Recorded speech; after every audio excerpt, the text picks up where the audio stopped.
Elle est tombée enceinte du frère jumeau de son mari. C'était une soirée d'été, le genre de soirée où l'air est chaud, mais légèrement agréable. À l'intérieur de la maison, l'ambiance était tendue. Le mariage de Neka et Duro, qui avait lieu il y a 3 ans, semblait parfait aux yeux des autres. Les invités les voyaient comme le couple idéal, la photo parfaite. Mais derrière les murs de cette maison, la réalité était bien différente. Neka se tenait près de la fenêtre, regardant l'horizon sans vraiment le voir. Une vague d'incertitude l'envahissait. Son esprit tourbillonnait avec des pensées qu'elle n'osait pas formuler à haute voix. Elle se souvint de ce jour où Duro, son mari, lui avait présenté son frère jumeau, Femi. Ce jour-là, le destin avait frappé avec une brutalité qu'elle n'aurait jamais imaginée. Tout avait commencé de manière innocente. Femi était venu rendre visite à son frère à la maison. Duro et Femi étaient presque identiques en tout. 2 hommes qui partagèrent les mêmes traits, la même silhouette, la même voix. Si ce n'était pour l'intensité des yeux de Duro, on aurait parfois cru qu'il s'agissait de la même personne. Mais Femi, il y avait quelque chose en lui. Un éclat particulier, une énergie qui captait l'attention. Neka n'aurait jamais cru qu'elle succomberait à l'attraction de cet homme.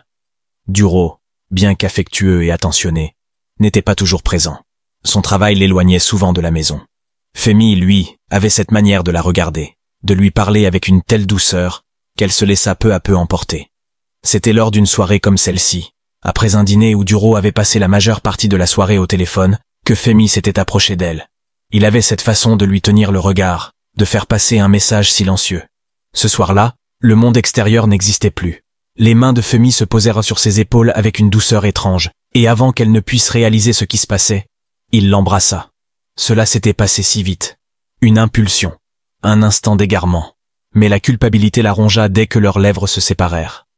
Elle était mariée à Duro. Et pourtant, quelque chose dans cet échange avec Femi lui avait semblé à la fois interdit et nécessaire. Les jours suivants furent marqués par un silence lourd entre Neka et Duro. Elle se sentait coupable, mais aussi, quelque part, un peu plus vivante. Quand Femi revenait à la maison, elle sentait son cœur s'accélérer, son souffle se faire plus court. Il y avait une attraction grandissante entre eux, un désir qui dépassait les frontières du raisonnable. Et puis, il y eut la nuit fatale. C'était une nuit calme, sans nuages. La lune brillait haut dans le ciel. Duro était parti en voyage d'affaires. Neka, accablé par la solitude et la confusion, avait trouvé refuge dans une conversation avec Femi. C'était la première fois qu'ils se retrouvèrent au seul. Femi l'avait regardée avec une telle intensité qu'elle se sentit tout à coup vulnérable. Il s'approcha d'elle, et cette fois, ce ne fut pas un simple baiser. Femi la prit dans ses bras avec une douceur mêlée à une urgence qu'elle ne comprenait pas. Avant qu'elle ne puisse protester, il l'avait emportée dans un tourbillon de passion qu'elle ne pouvait maîtriser. Elle avait l'impression de se perdre dans cette étreinte, de se libérer de toutes les chaînes qui la retenaient dans une vie qu'elle n'avait jamais pleinement choisie. Et ce qui arriva après, elle ne l'avait pas prévu. 1 mois plus tard, alors qu'elle était seule chez elle, le test de grossesse qu'elle avait fait lui donna une réponse claire. Elle était enceinte. Le lendemain matin, Neka se réveilla avec une sensation de vertige. La lumière du jour filtrait doucement à travers les rideaux. Mais l'obscurité qui habitait son esprit était plus forte que tout. Elle se leva, le cœur lourd, et s'approcha du miroir. Son regard se fixa sur son reflet, comme si elle cherchait à y déceler une réponse qu'elle n'avait pas encore trouvée. Elle passa une main tremblante sur son ventre, qui semblait encore plat. Mais une sensation étrange la parcourut, comme un pressentiment. Les jours suivants furent marqués par une agitation constante, une peur qui la rongeait de l'intérieur. Neka ne savait pas comment faire face à ce secret, à ce poids qu'elle portait en elle. Chaque matin, elle se réveillait avec cette angoisse qui ne la quittait plus. Elle avait peur de tout, de la vérité, de l'inavouable. Mais plus encore, elle avait peur de ce qu'elle pourrait perdre. Elle avait l'impression d'être prise dans un piège, entre un mari qu'elle aimait profondément et un frère jumeau qu'elle ne savait pas comment oublier. La culpabilité la dévorait, mais en même temps, il y avait ce sentiment de satisfaction inavouée. Pourquoi avait-elle cédé à la tentation? Pourquoi ce désir l'avait-il submergée de cette manière? Était-ce juste un instant d'égarement, ou était-ce quelque chose de plus profond? Elle évitait Duro autant que possible, prétextant des maux de tête ou des visites chez sa mère. Mais chaque fois qu'elle voyait Femi, son cœur battait plus fort. Femi savait. Il savait qu'elle portait son enfant, il l'avait vu dans ses yeux. Mais il n'avait rien dit. Il avait disparu dans les coulisses de leur relation secrète, se contentant de la regarder avec un mélange de désir et de complicité tacite. Il savait que tout allait changer, mais qu'aucun d'eux n'était prêt à l'admettre. Pas encore. Un soir, Duro rentra plus tôt que prévu. Il avait cette lueur dans les yeux, un regard d'homme fatigué par le monde extérieur, mais aussi par les questions qui l'assaillaient. Il s'était rendu compte de la distance qui s'était installée entre lui et Neka, mais il ne savait pas comment en parler. Il voulait comprendre, mais il avait peur de ce qu'il pourrait découvrir. « Tu m'évites, Neka, » dit-il, sa voix douce mais ferme. « Je sens qu'il y a quelque chose, mais tu ne veux pas me le dire. Je t'ai épousé, pas seulement pour ton corps, mais pour ton âme. Pourquoi cette distance? Pourquoi ce silence ?» Les mots de Duro firent l'effet d'un coup de poing. Neka resta silencieuse, perdue dans ses pensées. Elle ne pouvait pas lui dire la vérité, pas encore. Mais elle savait qu'elle ne pouvait plus continuer ainsi. Le poids de ce secret était trop lourd à porter. Elle prit une profonde inspiration, avant de répondre d'une voix qui tremblait légèrement. « Je suis fatiguée, Duro. Fatiguée de tout ça. Peut-être que je suis juste perdue dans ma propre tête. » Duro la fixa longuement, cherchant à comprendre. Mais Neka détournait constamment le regard, cherchant à éviter l'intensité de son regard. Ce soir-là, il la serra dans ses bras, croyant encore à la possibilité de sauver leur mariage. Mais Neka savait que tout était en train de se déliter autour d'elle. Le lendemain, alors que Neka sortait pour une consultation médicale, elle croisa Femi par hasard dans un café. Il était assis seul, son regard plongé dans ses pensées. Lorsqu'il la vit entrer, son visage s'éclaira brièvement, mais il ne dit rien. Il attendait, comme si le monde entier pouvait attendre avec lui. Neka s'assit en face de lui, sans savoir vraiment pourquoi. Les mots étaient coincés dans sa gorge, et pourtant, elle savait que ce moment était inévitable. Femi la regarda longuement, avant de briser le silence. « Tu sais, Neka, je crois qu'on ne peut plus fuir ce qui s'est passé. Je sais ce que tu ressens, mais il faut qu'on prenne une décision.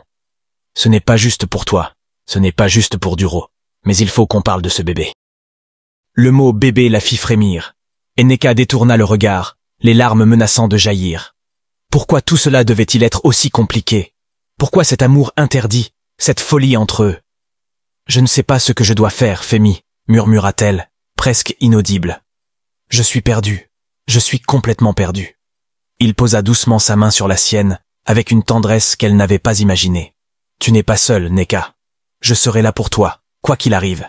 Mais tu dois savoir que chaque choix aura ses conséquences. » Elle hocha la tête, incapable de répondre, mais en son cœur, quelque chose commença à changer. Peut-être qu'elle ne pouvait pas revenir en arrière, mais elle savait une chose. L'avenir serait plus difficile à affronter qu'elle ne l'avait jamais imaginé. Le lendemain, Neka se leva tôt. Le soleil perçait à peine l'horizon, mais l'angoisse déjà la dévorait. Elle se regarda dans le miroir, encore une fois, cherchant à discerner qui elle était devenue. Les mois passaient, et son ventre commençait à se courber doucement. Il y avait des signes visibles maintenant. L'invisible était devenu tangible, irréfutable. Duro rentra tôt ce jour-là. Son regard, pourtant habituellement serein, trahissait la fatigue et l'inquiétude. Neka sentit son cœur s'alourdir, mais elle savait que la vérité devait éclater. Elle ne pouvait plus jouer à ce jeu, à cette mascarade. Femi n'était plus un secret qu'elle pouvait dissimuler à l'ombre. Le bébé grandissait en elle, tout comme les mensonges qui l'avaient nourri. Elle le rejoignit dans le salon, son visage encore marqué par le sommeil. Duro la regarda en silence, puis se leva pour la prendre dans ses bras. Il était si présent, si sincère, mais il n'avait pas encore vu ce qu'elle voyait dans ses yeux. Elle avait trahi son cœur, trahi leur union. « Neka » commença-t-il d'une voix douce mais tremblante. « Je ne sais pas ce que tu ressens, mais je veux comprendre. Parle-moi. Qu'est-ce qui te ronge ?» Elle ferma les yeux, un frisson d'émotion traversant son corps. Elle avait toujours été forte, mais aujourd'hui, elle se sentait brisée. Le regard de Duro la fixait avec une insistance qu'elle ne pouvait plus supporter. « Duro !» dit-elle enfin, sa voix presque inaudible. « Je suis enceinte !» Elle s'arrêta, cherchant ses mots, mais le vide la bloquait, l'étouffait. « Ce bébé, ce n'est pas de toi !» Les mots tombèrent comme une bombe. Duro recula d'un pas, son visage pâlissant en un instant. Il ne comprenait pas. Il ne pouvait pas comprendre. La stupeur se peignit sur ses traits. Puis la colère, une colère froide, dévastatrice. « De qui, Neka ?» Il s'avança, sa voix menaçant de se briser. « De qui est cet enfant ?» Elle baissa la tête, incapable de le regarder. « C'est de Femi. » Les secondes s'étiraient en une éternité, un silence lourd de douleur. Duro était figé, presque comme s'il était devenu une statue de marbre. Sa bouche s'entr'ouvrit, mais aucun mot ne sortit.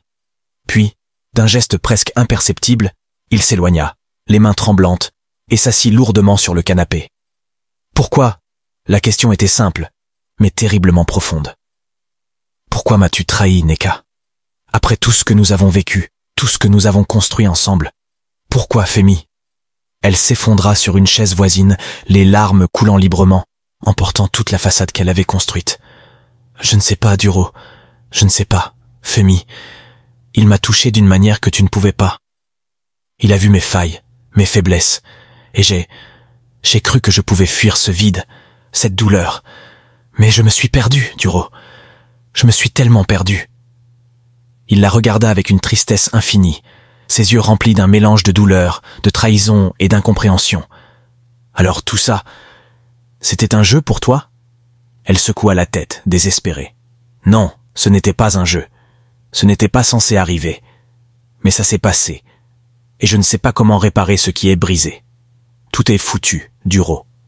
Tout. Le silence entre eux était pesant. Aucun d'eux n'avait le courage de se regarder en face. Duro ferma les yeux, cherchant à se recomposer.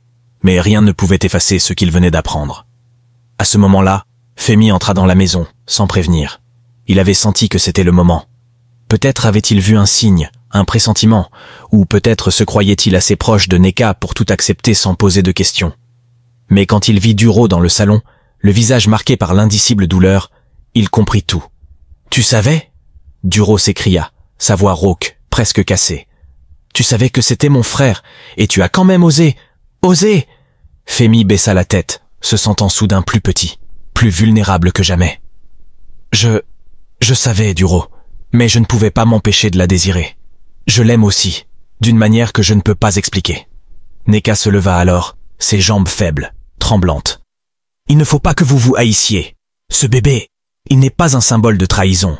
C'est juste le résultat d'un moment où nous avons tous perdu le contrôle. Mais Duro la coupa, les yeux remplis de larmes de colère. Il est déjà trop tard, Neka. Trop tard pour tout réparer. Je ne sais pas si je peux te pardonner. Ni à toi, ni à lui. Femi s'avança, la douleur visible sur son visage. Je sais que ce que j'ai fait est impardonnable, Duro. Mais ce n'est pas à toi de décider de ce qu'il se passera ensuite. C'est à Neka. Les trois se tenèrent là, dans ce salon devenu un champ de bataille émotionnel. Neka, au centre de tout, sentait son cœur se déchirer à chaque parole échangée, mais elle savait qu'aucune de ses excuses ne pourrait réparer le mal qu'elle avait causé. Elle regarda Duro, puis Femi.